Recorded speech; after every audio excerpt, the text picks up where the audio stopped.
mamuji syukur kunjuk Sang Maha Agung awet kanugrahan rahayu sagung dumadi. Oke, assalamualaikum warahmatullahi wabarakatuh. Alhamdulillah, Yungen Lehrer kembali bersama lagi kerjasama channel kali ini di Monumen Kresek Madiun. Tepat 15 tahun yang lalu atau 2010 saya kelas 6 SD pernah ke sini.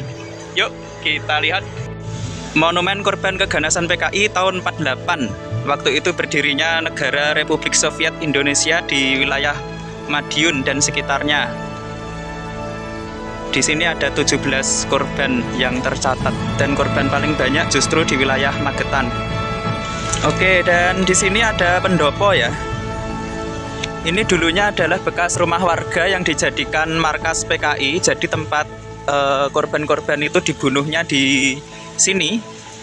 Dibunuh di sini, kemudian di sana itu sumurnya itu, tapi sumurnya sekarang sudah ditutup dan digantikan oleh 17 wajah orang, 17 orang korban yang nanti tertulis di situ. Oke, jadi ini adalah tempat para korban itu dimakamkan awalnya, dan ini adalah patung atau monumennya yang kemudian sudah dipindah di Taman Makam Pahlawan, dan itu nama-nama 17 orang itu. Ayo kita lihat di sana.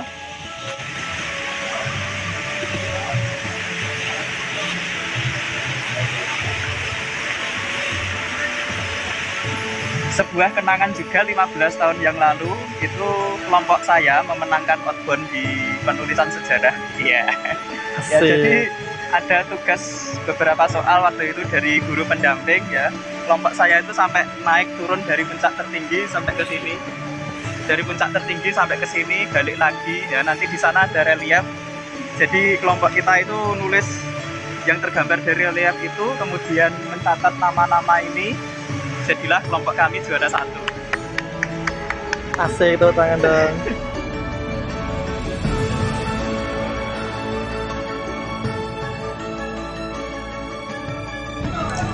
Kon jadi tukang foto disuguhi kayak ngene rek. Tuh, itu dia patung Muso dan Kiai Husein. Kemudian ini ada kolam ya. Nah, ini dulu juga pernah. Ini dulu waktu saya kelas 6 itu pernah menghitung jumlah anak tangga di sini. Kemudian yang sebelah timur sana, kemudian sini, dan yang sana paling atas sendiri itu ada 17, 8, dan 45. Jadi itu simbol kemerdekaan Republik Indonesia. Teman saya mencoba menghitung tangga.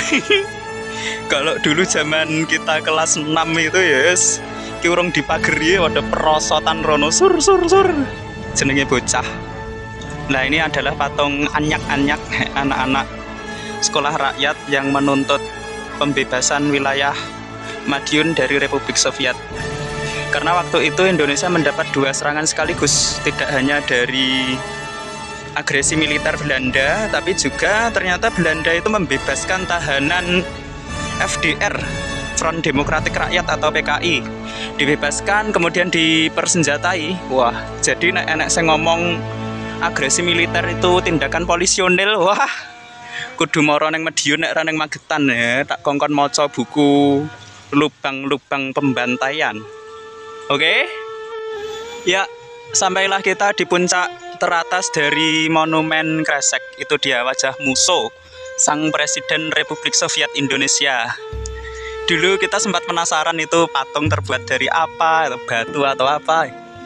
Lah, ketua kelompok saya itu membawa ketapel tangan. Dia ambil kerikil, waktu itu kan belum dipaving sini. Ambil kerikil, diuncalnya mlebu neng lubang bajune klonteng, oh ternyata dari logam.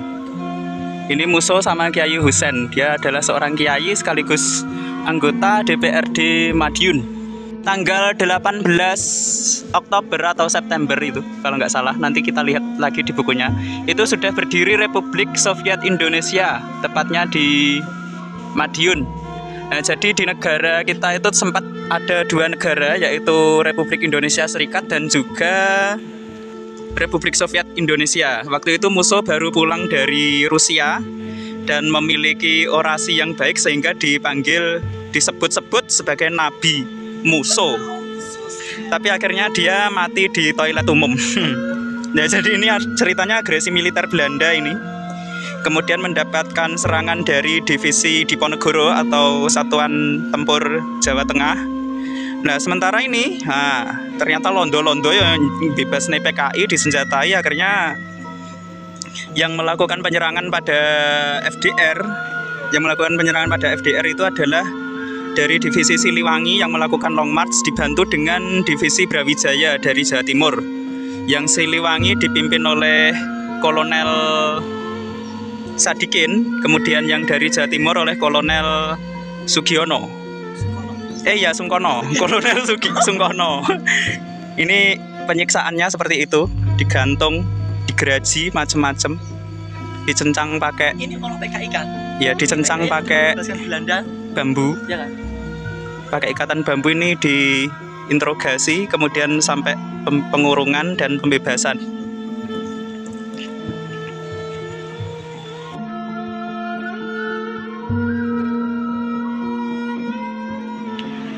Oke, jadi ini adalah relief yang pernah ditulis di buku Lubang-Lubang Pembantaian.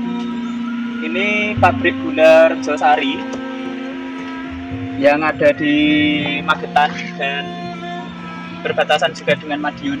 Ya, jadi ini para tahanan, kemudian ada FDR yang menodongkan senjata mesin sama brand itu, diberondongkan ke para tahanan. Kemudian yang sebelah sini ini selamat karena moncong senjatanya kan ke sini.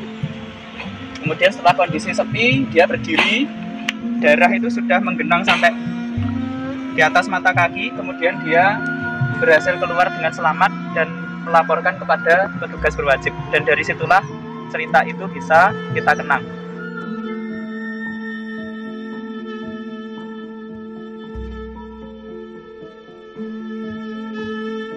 Oke, walaupun ini tempat wisata yang nggak rame ya, tapi ini sudah perhatian ini pemerintah Madiun.